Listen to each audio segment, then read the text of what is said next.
il peut arriver que vous ayez besoin de tracer une ligne droite. Ça peut être pour étaler quelque chose, ou peindre, ou pour effacer. Alors, si vous tentez de le faire à la main, ça ne va pas être forcément très pratique. Je choisis l'outil peinture, j'ai récupéré cette couleur, par exemple, et je veux faire une ligne droite ici. Qu'est-ce que je vais faire ici? Ouais, c'est pas terrible. Ouais. Imaginons que je vais faire ça. Alors, heureusement, le logiciel prévoit une fonction qui permet de le faire automatiquement. Donc faire un tracé. Alors ça fonctionne uniquement lorsque un de ces outils est sélectionné, c'est-à-dire les outils de peinture. Si vous cliquez sur les boutons de sélection ou sur celui-ci, ça ne marchera pas. Donc là, ça tombe bien, j'ai mon outil peinture qui est sélectionné, donc ça marchera. Alors comment il faut faire? En fait, c'est le logiciel lui-même qui va faire le tracé. Alors pour ça, il faut lui montrer le point de départ, le point de sortie et lancer le tracé. Alors je veux que mon point de départ il soit ici, et le point de fin ici.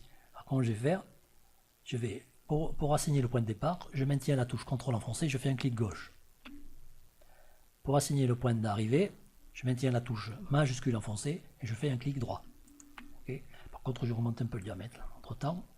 Bon, c'est pas grave puisque j'ai déjà assigné mon point de départ. Vous pouvez le recommencer. Si je dis ah non, tout compte je le veux ici, ou vous faites CTRL ici. Le point de fin, vous l'avez déjà fait, donc vous pouvez le laisser ou le refaire également. Okay. Alors maintenant, pour tracer, alors vous lâchez la souris n'importe où, peu importe, parce que le logiciel va prendre la souris. C'est lui qui va prendre le contrôle de la souris, il va l'amener ici, il va tracer. Donc je lâche ma souris, et alors pour tracer, je fais F4. Voilà. Donc là, par exemple, j'aurais peut-être dû commencer plus tôt, mais enfin bon, vous avez vu le principe. Alors maintenant, je vais refaire un autre point de départ. Je fais CTRL, clic gauche, majuscule, clic gauche, je lâche ma souris, F4. Voilà. Alors je vais en faire un depuis ici à ici, par exemple.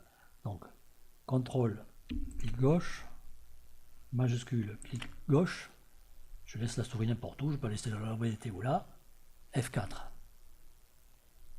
Voilà. Donc j'ai fait vertical, mais je peux faire des horizontales, des diagonales, n'importe quoi. Ça, par exemple, je vais prendre du rouge là, juste pour montrer. Alors clic gauche, CTRL, clic gauche, majuscule, clic gauche, F4. Hop. Ça marche aussi avec la gomme forcément, donc CTRL, clic gauche, majuscule, clic gauche, F4. Voilà. Alors il vaut mieux lâcher la souris parce que, comme je l'ai dit, le logiciel qui va prendre le contrôle d'elle et qui va la tracer. Si vous la maintenez, vous risquez d'interférer sur le processus et ça risque de faire des bêtises.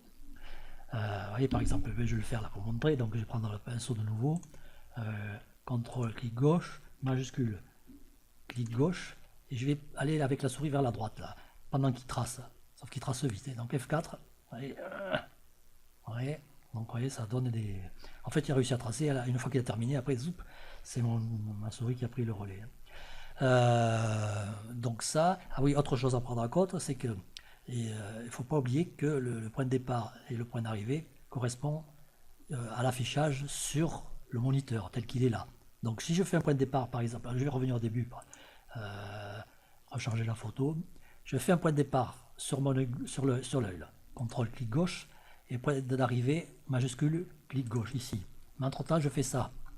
Qu'est-ce qui va se passer? En fait, il va prendre point de départ tel qu'ils étaient là, c'est-à-dire ici. Vous voyez, je vais faire F4. Voilà. Pourquoi? Parce que j'ai fait un zoom entre-temps. Alors, j'aurais dû laisser l'affichage tel qu'il était là. Donc, CTRL, clic gauche, majuscule, clic gauche. Maintenant, je fais F4, et là, OK. Alors, même chose, zoom, ou même chose, si on se balade dans la scène, il va prendre en compte les points tels qu'ils étaient affichés, peu importe que vous bougez la photo. Donc, une fois que vous avez défini le point de départ et le point de sortie, il ne faut pas bouger la photo. Donc là, c'est pour tracer, on peut tracer n'importe quoi, on peut tracer des lignes droites, etc.